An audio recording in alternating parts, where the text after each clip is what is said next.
मेरा नाम कीर्ति है और आज मैं आपको अपनी कहानी सुनाने वाली हूँ। मेरे पापा मुझसे बहुत प्यार करते थे, लेकिन जब मैं छोटी थी 8 साल की तभी वो एक एक्सीडेंट में चल बसे। मेरी माँ ने उसके बाद दूसरी शादी कर ली। सच बताओ तो मैं नहीं चाहती थी कि मेरी मम्मी ऐसा करें, लेकिन उस समय अकेली औरत, छोटी बच्ची, इसलिए मेरी माँ ने शादी की। मुझे मेरे सौतेले पिता बिल्कुल भी पसंद नहीं थे।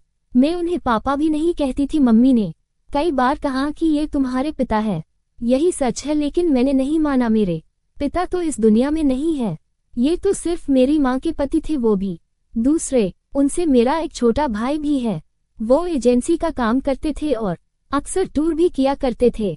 मेरे सौतेले पिता जब भी मुझसे बात करते या पास आते, मैं उनसे बात भी नहीं करती।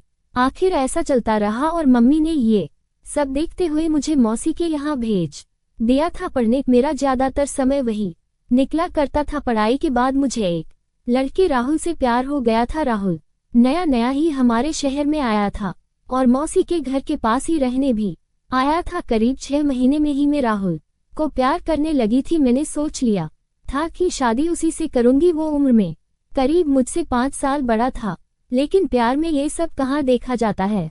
मैंने मेरी माँ को बता दिया कि मैं राहुल से शादी करना चाहती हूँ। मेरी माँ ने बोला ठीक है। राहुल को मिलने के लिए मेरे घर बुलाया। राहुल अनाथ था, उसके माता पिता और रिश्तेदार नहीं थे, इसलिए वो खुद मेरे घर हमारी शादी की बात करने गया। मुझे बस मेरी माँ की हाँ चाहिए थी, पिता से मुझे कोई मतलब नहीं था, लेकिन वो भी वही थे। जब राहुल आया था, माँ को लड़का पसंद आ गया। मैं खुश थी। राहुल चला गया और मम्मी भी कुछ काम से बाहर गई। जब मैं घर में अकेली थी तब मेरे सौतेले पिता मेरे पास आए। बोले तुम उस लड़के से शादी नहीं करोगी।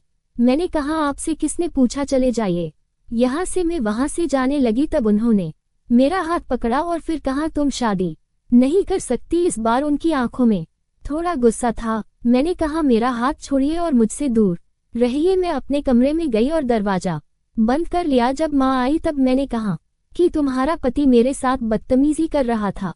माँ ने कहा चुप रहो, कुछ भी उनके बारे में मत बोलो, वो हमेशा तुम्हारा भला सोचते हैं। मेरी माँ के आंखों पर तो जैसे पट्टी बंधी थी। माँ ने फिर रात में मुझसे बोला कि ये लड़का राहुल सही है, तू अच्छे से जान पहचान निकलवा ली ना। मुझे समझा गया था कि उन्होंने इनके कान भर दिए। मैंने कहा कि खोट राहुल में नहीं है, तुम्हारे पति में। वो मेरी शादी नहीं होने देना चाहते। पता नहीं उनके दिल में क्या है, लेकिन मैं राहुल से ही शादी करूंगी।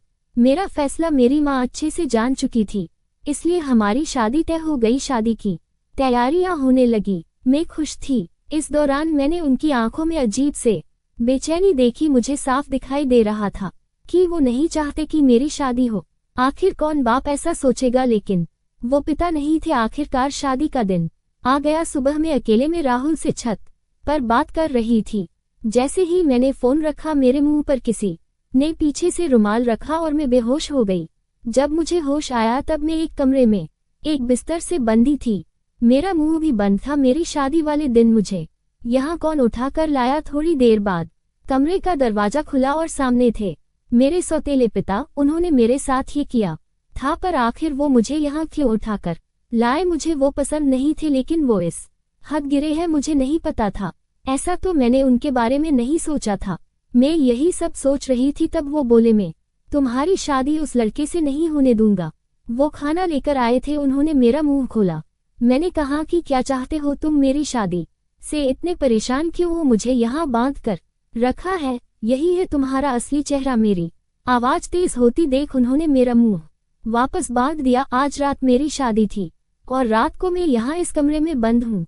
मेरे आंखों से लगातार आंसू निकले जा रहे थे। मैं सोच रही थी कि सारी गलती माँ की है, जो इस आदमी से शादी कर ली। रात को फिर वो कमरे में आए। इस बार कमरे में आते ही कहा कि आज तुम्हारी शादी थी, लेकिन मैं नहीं चाहता था कि तुम उस लड़के से शादी करो। वो लड़का झूठा है, फ्रॉड है, तुम्हें धोखा दे रहा है। वो पहले से शादीशुदा है भी। तुम मेरी बात नहीं मान रही थी, इसलिए मैं तुम्हें यहाँ इस तरह लाना पड़ा, लेकिन तुम्हारे भले के लिए मैं कुछ भी करूँगा। मैं 3 साल पहले जब शहर के बाहर कुछ काम से गया था, तब मुझे ये लड़का होटल में एक लड़की के साथ दिखा था। मुझे इसलिए याद है क्योंकि वो लड़की मेरे जानने वाले दोस्त को जानती थी। उस समय उसने उससे बात की थी तब भी वो चुप था और मुंह छिपा रहा था। जब तुम उसे घर लाई तब मुझे लगा यह वही है, इसलिए मैं तुम्हें मना कर रहा था। मैं जानता हूँ तुम मुझे अपना बाप नहीं मानती, लेकिन मैं तुम्हें हमेशा अपनी बेटी माना है और मैं वही करूँगा जिसमें तुम्हारी भलाई हो। फिर चाहे तुम मुझे कुछ भी समझो, कुछ भी बोलो, उस लड़के की सच्चाई तुम्हें सुबह पता चल जाएगी और तब तक मैं तुम्हें यही रखूंगा। और वहां से दरवाजा बंद करके चले गए। सुबह वो वापस आए, साथ में माँ भी थी। माँ ने पहले आते ही मेरे हाथ और मुंह खोला। मैंने मम्मी से कहा कि देखो इस आदमी ने क्या किया। अभी तक मुझे उनकी बातों पर रद्दी भर भी विश्वास नहीं था, लेकिन फिर दरवाजे से एक और औरत आई, उसके हाथ में एक छोटा बच्चा भी था। वो औरत बोली कि ये सही बोल रहे हैं, वो आदमी धोखेबाज है, उसने मुझे भी धोखा दिया। वो अनाथ नहीं है, उसके घर वाले भी है।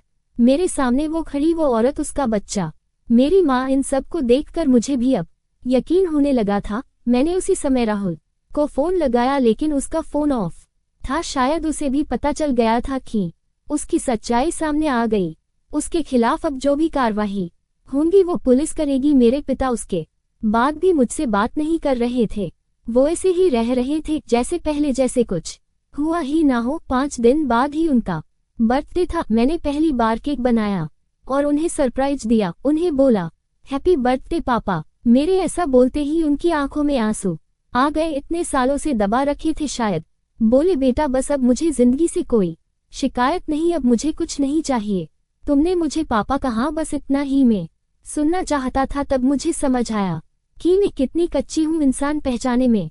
घर में मेरे सामने मुझे इतना प्यार करने वाले पिता थे, उनका मैंने कभी सम्मान नहीं किया। और बाहर उस राहुल की झूठी बातों में आ गई। मेरे पिता ने ना सिर्फ मेरी लाइफ बचाई, बल्कि मुझे ये भी बताया कि मैं कितनी गलत थी।